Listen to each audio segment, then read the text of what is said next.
Bapa di surga, kami bersyukur karena Tuhan tetap memperhatikan jiwa kami supaya hidup kami semakin hari semakin mengasihi Tuhan. Hidup kami semakin hari semakin kuat kokoh iman kami sehingga kami tidak beruntung untuk kami sendiri, tetapi hidup kami berdampak bagi orang di sekitar kami. Terima kasih Bapa.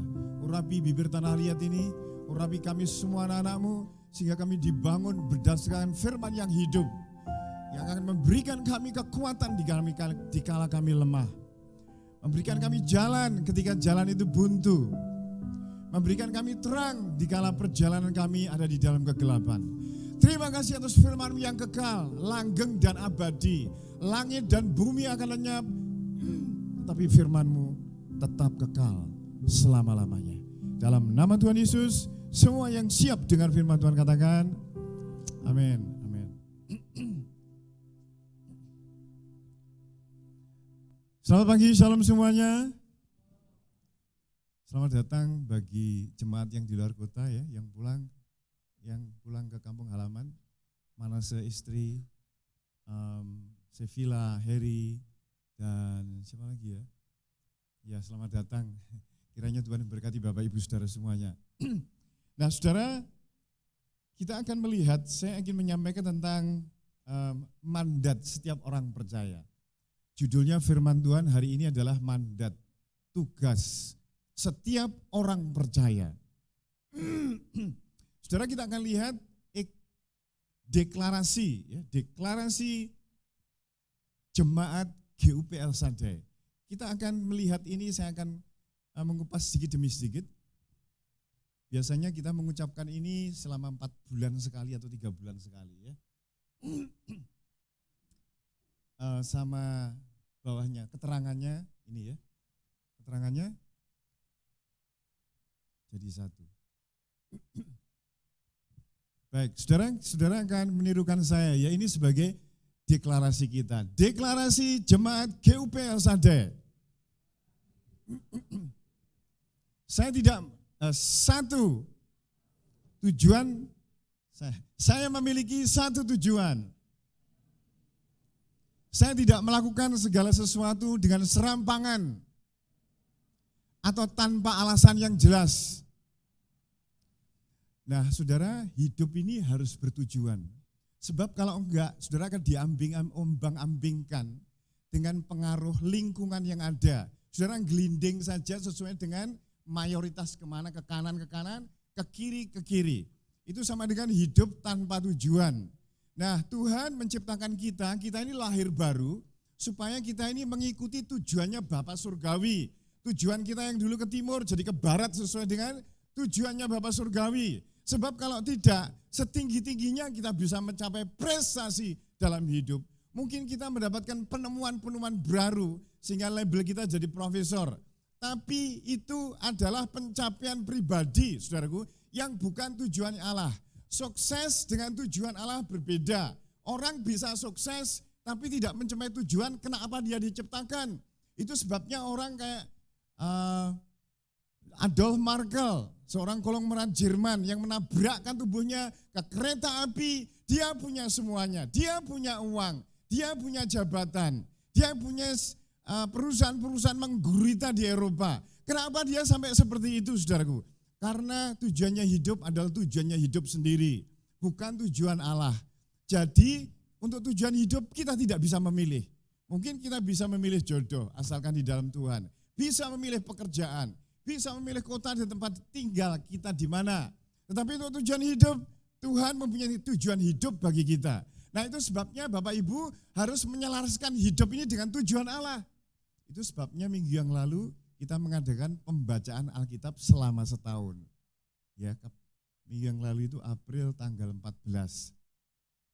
Nanti April tanggal 14 tahun 2025 mestinya saudara akan kelar. Nah, ketika seseorang membaca berulang-ulang Alkitab, ya, kemarin saya suruh angkat tangan mentok 5. Sebetulnya kalau setahun 1, kalau saudara 20 tahun bisa 20 kali. Kenapa? Karena Alkitab itu tujuan hidup, kompas, dia GPS untuk menuju tujuan. Kalau saya sampai pelajaran saudara biologi, arsitek, interior design, kedokteran, lebih saudara pelajari daripada tujuan yang langgeng ke surga, saudara tidak akan mendapat apa-apa. Alias hidup ini kosong, tertumbuk dengan jalan buntu, dengan deadlock, di mana kita tidak akan mengalami kepuasan. Tidak saja kita kebentur-bentur, hidup tanpa tujuan, bisa saja jiwa kita hilang. Kanker memang menakutkan, peperangan juga mengerikan. Saudaraku, penyakit-penyakit banyak yang membawa kematian. Tetapi yang lebih mengerikan adalah hidup tanpa tujuan. Hidup tidak mempunyai sasaran. Itu sebabnya saya berulang-ulang, supaya saudara kalau sudah pindah dari track, not the right track, di tracknya kita sendiri, kita cepat-cepat beralih. Itu sebabnya 3 bulan, 4 bulan sekali saya merindukan saudara baca ini. Ya saudaraku. Jadi tujuan hidup saya memiliki satu tujuan. Yang pertama dulu, belum selesai. Saya mempunyai satu tujuan. Saya tidak melakukan segala sesuatu dengan serampangan, tanpa alasan yang jelas. Cari duit, tambah lagi perusahaan, tambah lagi jabatan, tambah lagi sekolah lagi, belum puas, lebih tinggi lagi, saudaraku. Nah, akhirnya kita nggak melakukan sesuatu untuk tujuan hidup kita ini. Sampai-sampai banyak orang ketika dia pada fase-fase terakhir meninggal dunia, dia tidak puas, hidupnya kosong. Dan banyak yang menyesal bahwa mereka tidak melayani Tuhan. Nah itu sebabnya saudara dan saya jangan melakukan segala sesuatu dengan serampangan atau tanpa alasan yang jelas. Saudara harus tahu tujuan hidup seperti seseorang panahan yang memanah pas di tengah, supaya tidak menyimpang ke kanan atau ke kiri. Nah itu harus bertujuan. Jadi Tuhan tidak menciptakan kita supaya kita lahir baru di dalam Tuhan, supaya kita hanya ke gereja saja, bekerja, menikmati kehidupan yang itu adalah baik, berkat-berkat yang Tuhan berikan kepada kita. Jadi berkat titel, berkat jodoh, berkat jabatan, berkat keuangan, itu adalah semua fasilitas untuk kita mencapai tujuan Allah. Itu sendiri bukan tujuan. Kalau saudara menjadikan harta benda, status sosial, pendidikan menjadi tujuan Bapak Ibu Saudara, di dalamnya itu kosong, gak ada apa-apanya. Karena itu bukan tujuan yang Allah berikan kepada kita. Tetapi kita diberikan satu tujuan. Yang kedua kita lihat saudara.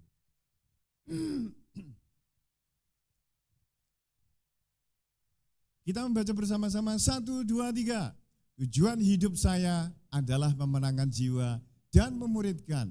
Ini panggilan saya yang tertinggi dan terutama di dunia ini. Saudaraku boleh investasi ke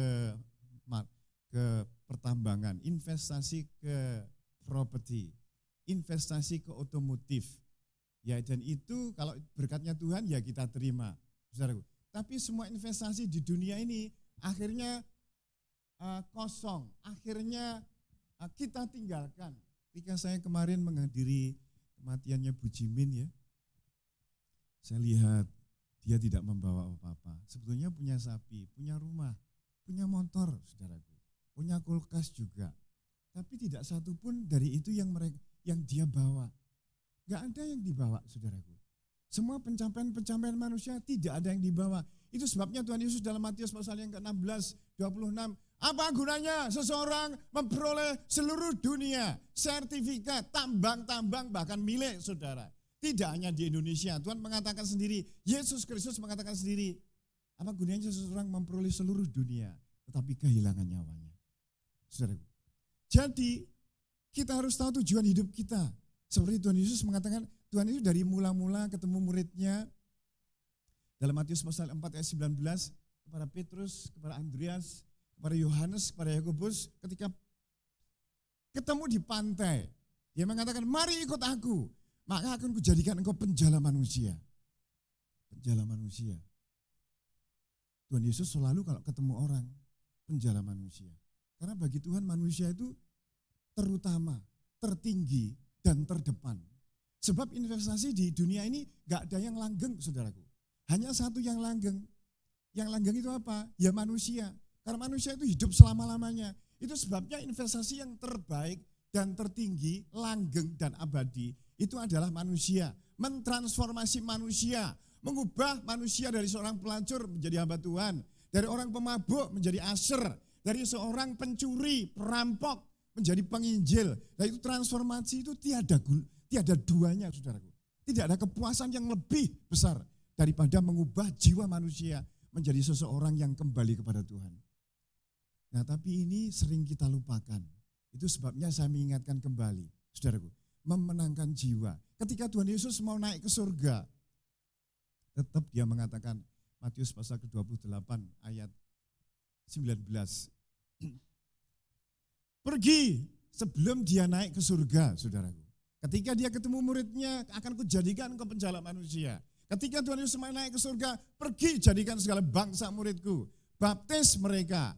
Dalam kitab Markus pasal yang ke-16, ayat 15 dikatakan, kata Yesus kepada murid-muridnya, pada waktu Tuhan Yesus mau mi'raj atau naik ke surga. Pergilah ke seluruh dunia, beritakan Injil ke segala makhluk. Siapa yang percaya dan dibaptis akan diselamatkan. Tetapi siapa yang tidak percaya akan dihukum, dihakimi. Saudaraku, di dunia ini tidak ada berita, kabar yang paling baik dibanding Injil Yesus Kristus. Injil menghidangi orang dari neraka, tidak selamat, tidak tersesat. Injil membawa orang kesembuhan batin. Melepaskan orang dari rantai dosa, kebiasaan yang membawa kepada kebinasaan. Hanya berita Injil yang menjadi harapan. Di dunia yang hiruk pikuk, penuh dengan peperangan dan kebencian.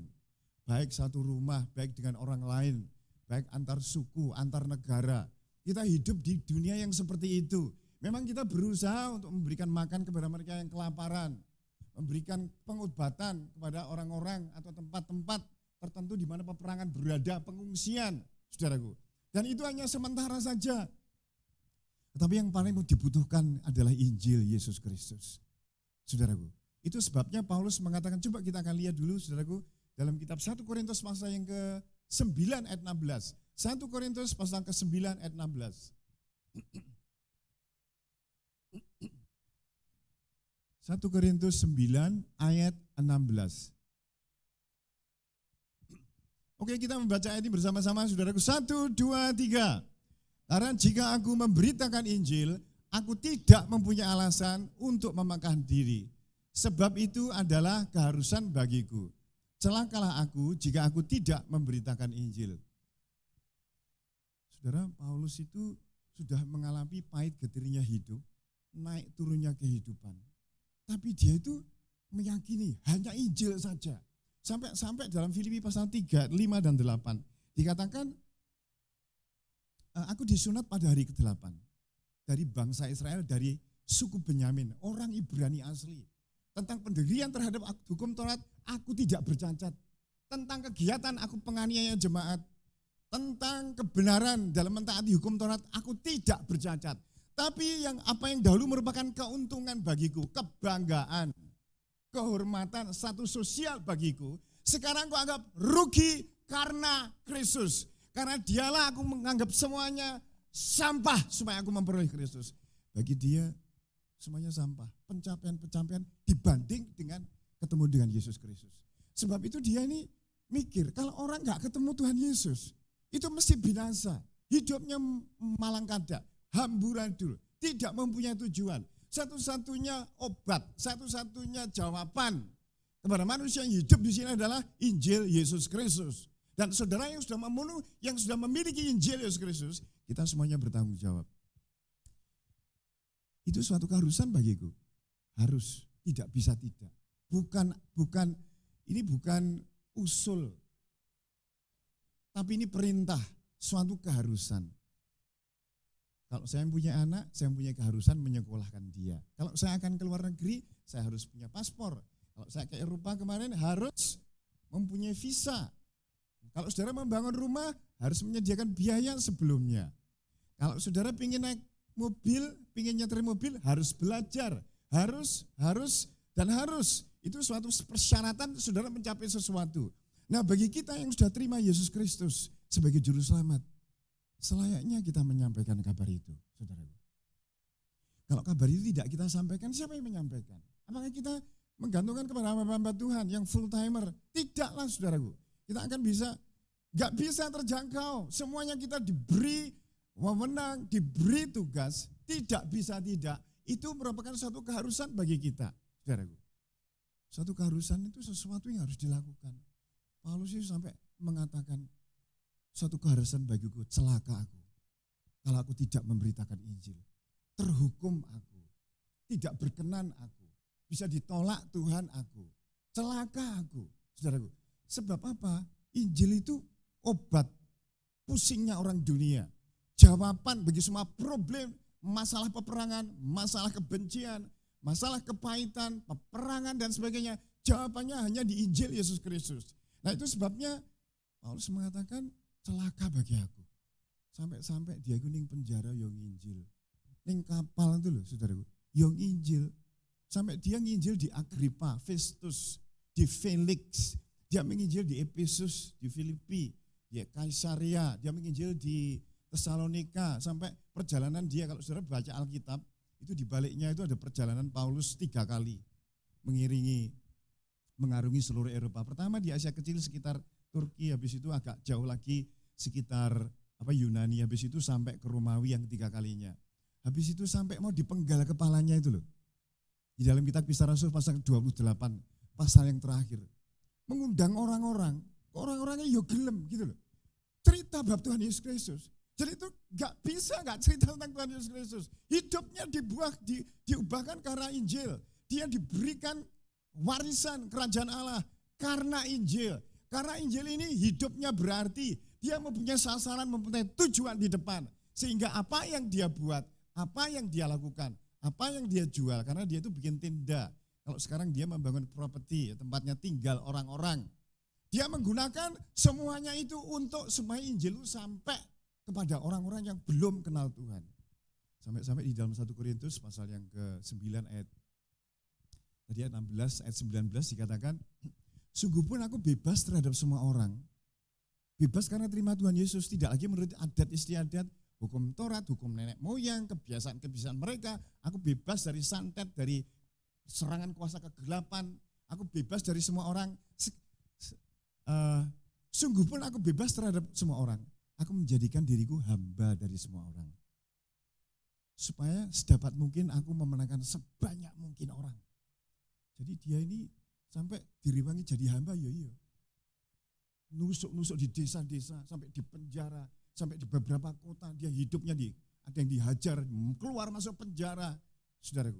Sampai dia dicemeti, dia disesah.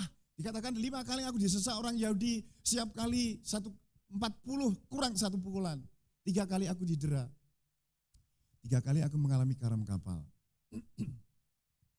1 hari semalam aku terkatung-katung di tengah laut.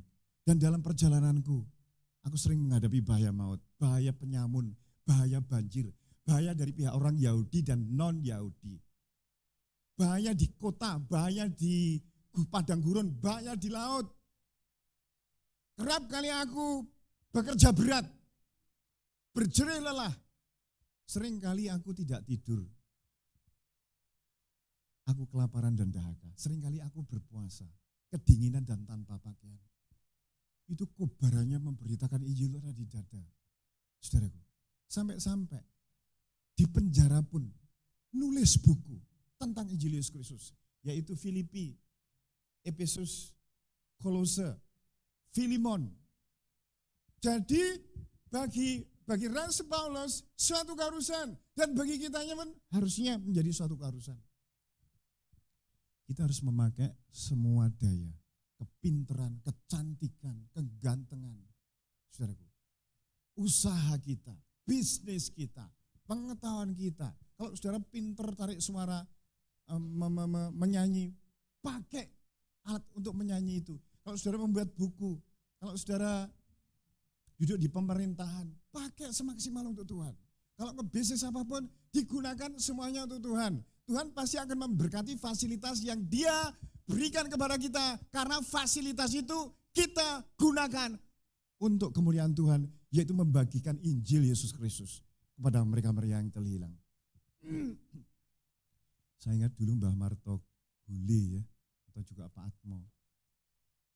Bakul gule itu yang menjadi profesinya, saudara. Tapi hari-hari Itu sampai orang-orang itu udah dimenangkan. Kalau saya ingat tuh Pak Sapari, Pak Misran, Pak Atmo, Marmo, dan banyak orang lagi dimenangkan karena profesinya itu. Nah saudaraku, sekarang kalau kita ingin hidupi dengan tujuan, ya, maka kita akan memakai apa saja yang kita punya, entah mobil kita, entah motor kita, saudaraku. Entah kita pintar di bidang tertentu dan kita memberikan les, sehingga beberapa orang mulai mengenal Tuhan karena kita. Atau karena kayak Bu Priscilla yang ada di Orang Buta itu, sampai dia ngopeni 80 orang yang sama dengan dia, yang cacat dan seterusnya. Injil dikabarkan dalam kondisi suka atau tidak suka, dalam kondisi punya uang atau tidak punya uang. Sebab orang yang tanpa Injil, enggak percaya Injil itu masuk neraka, saudara. Sebab itu Yohanes 3:16 dikatakan, demikian besar kasih Allah akan dunia ini sehingga dia memberikan Yesus Kristus supaya setiap orang yang percaya kepadanya tidak binasa, tidak masuk neraka, tidak dihukum, melainkan beroleh hidup yang kekal. Bayangkan saudara kalau melihat mama papa atau om tante, pak lek bule, simbah, engkong masuk ke neraka. Karena kita tidak memberitakan Injil yang seharusnya kita memberitakan Injil kepada mereka. Saudara, aku tak kasih tahu, neraka itu 1000 kali, 20.000 kali lebih mengerikan daripada di bumi ini. Di bumi ini sudah sengsara dengan penyakit, perang, kebencian, dengan kepahitan antara orang, belum bencana-bencana alam, peperangan, pandemi, dan rasanya gak enak hidup di bawah bumi ini, saudara. Nah, tapi kalau di neraka, itu bisa 1000 kali lipat. Panasnya di sana sampai tidak ada satu tetes pun air. Di sana tidak ada tidur. Di neraka tidak ada istirahat, saudaraku. Yang ada hanya bau busuk. Yang ada hanya kotor, tempat yang menjijikkan. Dan di sana hanya ada orang-orang, jiwa-jiwa yang merintih, jiwa-jiwa yang terkutuk dan tinggal di sana. Tidak bisa keluar lagi. Di sana semua keluarga diambil, kasih diambil, pengampunan diambil. Di sana tidak ada Tuhan, yang ada adalah api yang menghanguskan dan ulat yang tidak pernah padam. Dan ini tidak hanya sehari, setahun, 5.000 tahun, 1 juta tahun, tetapi selama-lamanya. Sayang dengan hidup yang singkat ini, saudaraku, orang mengambil keputusan yang salah sedemikian, sehingga gak percaya Yesus Kristus. Itu berakhir di sana. Nah itu sebabnya kita kerahkan apa yang ada, yang kita punya. Saudara bisa sekarang memikirkan memang kalau kita mikir susah kita, nanti baru melayani Tuhan, baru memberitakan Injil, tidak ada habisnya. Saudara tentang keuangan, gak ada habisnya. Sampai engkau mati, jangankan kita yang kolong merat, uangnya sudah banyak, tabungannya deposito, sudah sangat melimpah, punya rumah di London, punya rumah di New York mungkin, tapi dia masih juga punya masalah keuangan. Masalah kesehatan, masalah rumah tangga, tidak akan pernah ada habisnya. Saudara dan saya harus mengambil keputusan bahwa tugas ini harus saya sampaikan. Karena ini kondisi ini sangat darurat. Tidak ada hari-hari yang sedarurat ini. Memang kita hidup di zaman yang egois. Ya saudaraku, kita mementingkan diri kita sendiri, kita keluarga kita sendiri, pekerjaan kita sendiri, sehingga jiwa-jiwa terlantar dan tidak terselamatkan. Saya sengaja beberapa periode ini harus saya sampaikan. Supaya kita tidak meleset dari tujuan kita, saudaraku. Nah kalau kita lihat yang ketiga, coba ya kita akan lihat yang ketiga. Mari kita membaca ini 1, 2, 3. Saya dapat mencapai tujuan saya secara maksimal bila bersama kelompok sel. Saya harus terhisap dalam kelompok sel, dimuridkan dan diutus. Nah Bapak Ibu Saudara, diapa-apakan, kelompok sel ini membekali Bapak Ibu Saudara untuk tujuan kita. Bayangkan Bapak Ibu Saudara hanya ibadah seminggu saja, hari Minggu sekali. Itu sama dengan burung yang sayapnya hanya satu, terbangnya tidak bagus dan tidak sehat. Minim orang Kristen itu ke gereja atau ibadah itu 2 kali seminggu. Saudara di Komsel dibekali, supaya tujuan kita itu clear. Sebab kalau enggak, saudaraku, kita ini dicekoi dengan Facebook, dengan Instagram, dengan internet, Google, dengan berbagai macam film, dan pengaruh-pengaruh dengan politik, kuliner, olahraga, dan semua tumplek blek. Sehingga kita ini sisa-sisa untuk kita mencapai tujuan kita itu enggak ada waktunya. Kalau untung ada hanya sedikit saja, itu pun sisa-sisa. Bagi Paulus, suatu keharusan bagiku, ciloko, Aku ngerti obati kanker. Aku sudah sembuh dari kanker.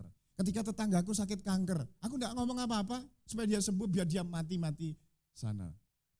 Saudara, itu sama dengan gitu, enggak manusiawi. Kalau kita ngerti bahwa manusia harus hidup selamat dan diselamatkan hanya karena Injil Yesus Kristus, maka kita tidak akan bisa diam. Memang sulit dan ini memerlukan pengorbanan, saudara. Pengorbanan waktu, kadang-kadang juga harta. Semuanya kita ini ada karena korban seseorang. Kita lahir karena ibu yang berkorban. Kita sekolah karena bapak yang berkorban. Perusahaan maju karena ada karyawan yang setia. Kita bisa bekerja karena punya relasi. Kita nanti mati dikuburkan orang juga. Jadi kita ini terdiri dari tumpuan-tumpuan pengorbanan orang lain, saudaraku. Nah, kenapa kita enggak berkorban untuk kita menceritakan kabar baik dari Yesus Kristus, saudaraku? Nah, jadi kalau kita lihat di sini, Bapak Ibu Saudara, kita tetap perlu dibekali, perlu disegarkan terus. Sebab kita itu gampang melenceng loh. Sebab yang kita bawa itu HP itu number one killer, ya, pembunuh nomor 1 bagi iman Kristiani. Tetapi kalau digunakan dengan baik, itu juga menjadi baik luar biasa. Tapi kebanyakan sisi negatifnya itu persentasenya lebih tinggi. Nah, itu sebabnya saya minta Bapak Ibu Saudara setiap pagi tumpang tangan HP itu. Tuhan kuduskan. Tuhan tolong langkah jariku ini kalau mejet HP ini, Tuhan tolong supaya aku ini berguna bagiku Tuhan, bagi tujuan. Jadi segala sesuatu yang tidak ada hubungannya dengan tujuannya Bapa Surgawi, ya kita sisihkan. Pergaulan-pergaulan yang kira-kira tidak produktif, atau kita tidak bisa membawa orang itu kepada Tuhan. Ada pepatah bahasa Inggris mengatakan kalau es itu membegukan kamu, ya tinggalan. Tetapi kalau bisa mencairkan es, tetaplah di situ. Karena akan berpengaruh, engkau akan menjadi berkat di tempat engkau bekerja, di sekolah, dimanapun engkau berada. Saudaraku, jadi penting sekali Bapak Ibu Saudara dikuatkan, diteguhkan, dan dibangun dalam komsel. Supaya tujuan kita tetap ke sana. Nah, saya akan keempat. Dimuridkan dan ditulis. Oke, 1, 2, 3. Saya tidak akan pernah puas hingga saya mencapai tujuan. Tidak ada pekerjaan, hobi, atau hubungan yang dapat membuat saya pada kepuasan sebanding dengan pemenangan jiwa. Kalau seorang pejudi, saudara deketi, dan ada jurus penggelibetan juga, saudara kasihi dan didoakan, lalu saudara menghubungi dia, saudara menerangkan tentang, gak usah daki-daki, tentang pengalaman saudara saja. Sebab nanti akan berkembang sendiri sih, kalau seseorang menceritakan kasih Tuhan kepada orang lain. Dan orang itu akhirnya percaya kepada Tuhan. Saudaraku, engkau ini mempengaruhi hidup seseorang itu, keluarganya, masa depannya. Billy Graham dulu menjadi pemenang jiwa jutaan orang. Karena seseorang namanya D.L. Moody kalau salah memberitakan kepada seseorang. Seseorang itu memberitakan kepada dia. Akhirnya dia menjadi penjala manusia yang luar biasa. Dan ini terus berlanjut. Orang yang kita selamatkan akan menceritakan kepada orang lain. Dan kita mati pun, saudaraku, tetap abadi berita itu sampai kepada orang lain. Ada seorang yang namanya Josh Ritchie. Dia mau di training dalam kedokteran militer. Saudaraku. Dia sudah lulus tapi masih harus training di bidang kemiliteran kedokteran. Ya umurnya kira-kira sekitar 23-24. Dia orang Amerika. Nah dia itu suatu saat sakit demam begitu. Dia anggap ini sakitnya biasa aja. Dia maka dikirim naik kereta api gitu loh, namanya Richmond di Virginia di Amerika sana. Dia menganggap wah ini sakitku ini sakit sedikit aja. Tak akan mengganggu saya untuk saya mencapai kedokteran dan akan bekerja di bidang di militer, kedokteran militer. Tapi kemudian sakitnya tambah parah, akhirnya nggak bisa pergi. Singkat ceritanya, ketika di barak itu sebelum berangkat sama teman-teman yang seusia dia, saudaraku, dia itu bangun terus dia melihat kanan kiri begitu. Terus dia kemudian melihat, loh ini kok ada orang ya? Orang ini sudah pucat pasi, enggak bisa berubah, rupanya jelek, tapi dia enggak peduli tentang itu. Akhirnya dia keluar dari ruangan itu di mana dia berada. Nah ketika dia keluar dari ruangan itu, dia mau nabrak seseorang itu, dia teriak, tolong jangan nabrak aku. Tapi dia loh nggak ketabrak. Sebab dia itu sudah lembut, saudaraku. Ketika dia itu keluar, dia mau pegang telepon. Loh, aku kok nggak punya daging ya? Berarti kemana-mana orang nggak tahu aku. Itu berarti yang di sana tadi, di tempat tidur itu berarti tubuhku itu. Akhirnya dia kelari secepat. Jadi kalau dunia roh itu begitu pikirannya kemana, ting, seret itu sudah sampai. Saudaraku, itu alam roh itu seperti itu. Nah, tapi ketika dia mencari tempat itu, dia sudah ketemu, tapi cari ruangan-ruangan inilah, orangnya meh podo kabeh, saudaraku. Orang-orangnya, karena mudanya. Tapi ada cincin yang dia ketahui, dia sudah memakai selama 2 tahun. Dia mau masuk piye carane? Gak iso. Tahu-tahu terang itu masuk ke ruangan itu, saudaraku. Dan terang itu mengatakan, kamu sedang berdiri di hadapan anak Allah yang maha tinggi. Dia merasakan kasih yang luar biasa. Terang yang belum pernah dia alami sebelumnya. Tetapi di samping itu, saudaraku, dia diperlihatkan hidupnya dia itu. Ketika dia sekolah di SD, di SMP, ketika dia ikut pramuka, ketika dia pendidikan, hidupnya. Lalu dia dibawa Tuhan melihat orang-orang yang hidup sehari-hari itu loh. Yang di pasar, yang di kantor, yang cari untung, yang bekerja dan sebagainya, hiruk pikuk orang. Dia pikir saya itu ya seperti orang-orang ini. Terus Tuhan mengatakan kepada dia, singkat ceritanya begini, saudaraku. Apa yang kamu kerjakan dengan waktumu ketika kamu di bumi? Tuhan, aku masih muda dan ketika aku sakit, kemudian engkau membawa aku tidak punya waktu.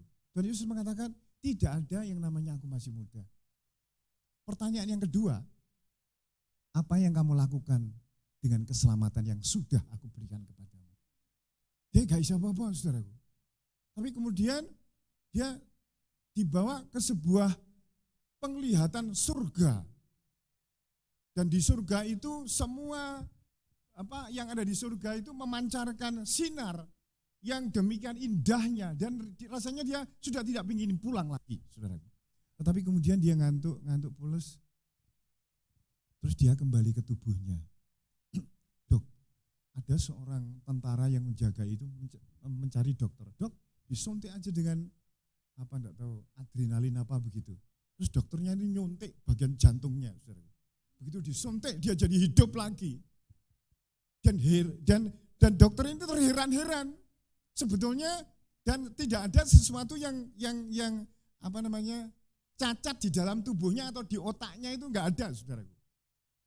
Nah, singkat ceritanya akhirnya hidup dan dia menggunakan kedokterannya itu, saudaraku. Yang dulu dia jadi dokter, pikirannya ya untuk dia sendiri, untuk hidupnya dia memperoleh uang, dia menikah, dia bekerja, ya ke gereja ala kadarnya, saudaraku. Tetapi sekarang udah berubah, sampai dia mulai hari ini, aku tahu tugasku di bumi ini. Dia mendirikan yayasan, dia mendirikan grup organisasi yang menolong orang-orang yang hancur rumah tangganya, menolong anak-anak muda yang hidup free sex, hidup bebas dan seterusnya. Sampai akhir hayatnya, akhirnya dia menjalani hidup yang bertujuan. Jadi banyak di antara kita ini, saudaraku, yang hidup tanpa tujuan. Kalau toh kita mengenal Tuhan, ya sekedarnya aja supaya kita masuk surga, supaya kita ke gereja, dan supaya kita terlihat, supaya tidak dikunjungi Pak Bambang, Bu Ella. Ya, dan ini salah Bapak Ibu Saudara. Kita harus mempunyai tujuan seperti Paulus. Ini keharusan bagiku, celaka aku kalau aku tidak memberitakan Injil. Sekalipun aku bebas terhadap semua orang, aku menjadikan diriku hamba dari semua orang, supaya aku dapat memenangkan sebanyak mungkin orang. Saudara, kalau itu tujuan Bapak Ibu Saudara, maka Tuhan akan memberkati lumbungmu. Tuhan akan menuntun hidupmu. Dan engkau akan mengalami kehidupan yang puas, yang tidak pernah terjadi sebelumnya. Oke, yang keempat tadi, sorry. Saya tidak akan pernah puas hingga saya mencapai tujuan. Tidak ada pekerjaan, hobi, hubungan yang membawa saya kepada kepuasan sebanding dengan memenangkan jiwa. Sampai hari ini, saya berusaha dimanapun ya, saudaraku, dengan tukang becak, dokar, petani, tukang cukur, jualan degan. Ketika saya di Indonesia, di luar negeri, saya diludahi orang dan juga dikata-katai. Saudara isiku, bagaimana mungkin saya enggak cerita Injil yang menyelamatkan orang dari neraka. Neraka itu kondisinya kayak begitu. Bagaimana mungkin saya bisa menahan, saudaraku? Saya tidak akan berhenti apapun yang terjadi. Dan semua anak-anak Tuhan yang mengikut Tuhan pasti ketularan apa yang namanya tingkah lakunya Yesus Kristus. Yaitu memberitakan Injil dari awal sampai akhir. Itu sebabnya kalau engkau hanya memain keyboard saja, ya tapi tidak menghasilkan jiwa. Atau kita bekerja, mengkhotbah tidak menghasilkan jiwa. Atau saudara bekerja, punya toko tidak memenangkan jiwa. Saudara seorang penyanyi tidak memenangkan jiwa. Saudaraku, itu semuanya akan menjadi kosong. Jadi apa yang Tuhan percayakan kepada kita itu harus menghasilkan sesuatu bagi kemuliaan Tuhan, yaitu membawa orang kepada Tuhan. Lukas pasal 19 ayat 10. Anak manusia datang untuk mencari dan menyelamatkan yang hilang. Itu tujuan Yesus Kristus. Nah Bapak Ibu Saudara, kita sudah menerima keselamatan dari Tuhan. Mari kita riset kembali, reschedule hidup kita. Kegiatan-kegiatan kita ini dari sela-sela yang padat ini mesti ada. Sebab gak mungkin gak, saudara itu kalau orang mengasihi Tuhan, gak mungkin gak melayani Tuhan. Sudah gak mungkin.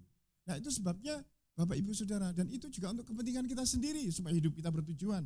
Sebab kalau kita melenceng, ya saudaraku, seperti tadi saya ngomong Adolf Markel, seorang konglomerat Jerman, atau Getulio Vargas di Brasil, seorang presiden yang menembakkan pistolnya ke jantungnya sendiri, mati di tempat. Dia punya kekuasaan. Saudara lihat lagi Michael Jackson, juara pop dunia, dipuja-puji karyanya di anak-anak muda sampai sekarang. Dia meninggal, overdosis, banyak utangnya. Semuanya kosong, lompong. Kalau saudara telusuri, apa yang saudara cari, kalau itu menjadi tujuan saudara, saudara akan menemui jalan buntu. Di sana tidak ada kepuasan, kebahagiaan. Hanya ketika saudara dan saya memenuhi tujuan Tuhan menciptakan kita. Tuhan, kita mempercayai Tuhan Yesus dan kita lahir baru, maka kita akan mendapati kepuasan hidup ini. Dan ketika kita meninggal, kita tidak akan pernah menyesal. Paulus mengatakan 2 Timotius 4 ayat 7 dan 8. Ketika dia ada di Roma, memberitakan Injil, sudah waktunya Nero mengatakan, karena dia ini warga negara Rom, jadi matinya tidak boleh dipenteng seperti Tuhan Yesus. Tapi matinya digantung atau dipancung kepalanya. Ketika dia mengatakan, saatku sudah tiba, darahku akan tercurah, aku telah mengakhiri pertandingan yang baik. Aku telah mencapai garis akhir. Sekarang tersedia bagiku mahkota kebenaran yang diberikan Tuhan kepadaku oleh Tuhan Hakim yang adil pada harinya. Tetapi bukan hanya kepadaku saja, tetapi kepada semua orang yang merindukan kedatangannya. Ada beberapa orang yang selalu menangis agar jiwa-jiwa itu diselamatkan. Ada yang puasa seminggu 2 kali untuk jiwa-jiwa diselamatkan. Ada orang yang ngusung keluarganya sampai ke Papua supaya jiwa-jiwa diselamatkan. Ada orang yang namanya David Livingstone dari Inggris pergi ke Afrika yang masih gelap gulita, tidak tahu bahasanya, tidak ada keluarga di sana, supaya jiwa-jiwa ini diselamatkan. Dia di sana sampai 27 tahun, sampai dia agak buta, agak budek, tangannya yang satu karena diterkam singa mati satu. Tetapi kemudian ketika dia meninggal sambil berlutut, kurang lebih 2 juta orang-orang Afrika dimenangkan. Nah mari kita hidup berbuah seperti itu. Oke, saya akan memberikan kepada saudara tip untuk memberitakan Injil. Yang pertama, saudara berdoa supaya diberi keberanian oleh Tuhan. Apa saudaraku? Diberi keberanian oleh Tuhan. Yang kedua, kita berdoa selama 3 hari sampai 1 minggu. Ya, jiwa-jiwa yang menjadi sasaran kita atau yang perlu kita selamatkan. Saudaraku, doa dulu sebelum ketemu. Yang ketiga, saudara ngomong tentang pengalaman saudara. Kalau bingung, memang orang menginjil kadang-kadang bingung apa yang harus dikatakan, apa harus diomongkan karena belum pengalaman. Semakin saudara sering, maka saudara akan pengalaman juga. Ya, yang ketiga, ceritakan pengalaman saudara kepada Tuhan. Pada waktu engkau disembuhkan, pada waktu kena celaka tapi saudara diselamatkan Tuhan, atau ketika engkau ada ikatan dosa, apa kemudian Tuhan mengampuni, hidup saudara berubah, apa saja yang menjadi kesaksian, sampaikan. Itu kan lebih gampang, pengalaman kita sendiri. Ya saudaraku. Yang keempat, kalau dia terima Tuhan, tumpang tangan, suruh dia menirukan untuk terima Tuhan sebagai juru selamat. Kalau dia sakit, tumpang tangan bagian yang sakit. Dan Tuhan akan menyertai saudara, akan menyembuhkan orang itu. Ya. Yang kelima, Sedikit, mudah-mudahan saya singkat. Oke, 1, 2, 3. Saya tidak menunda untuk bertindak sampai hari esok. Saya harus bekerja untuk tujuan kekal selagi ada kesempatan, karena saya tidak tahu berapa lama lagi saya melayani Tuhan.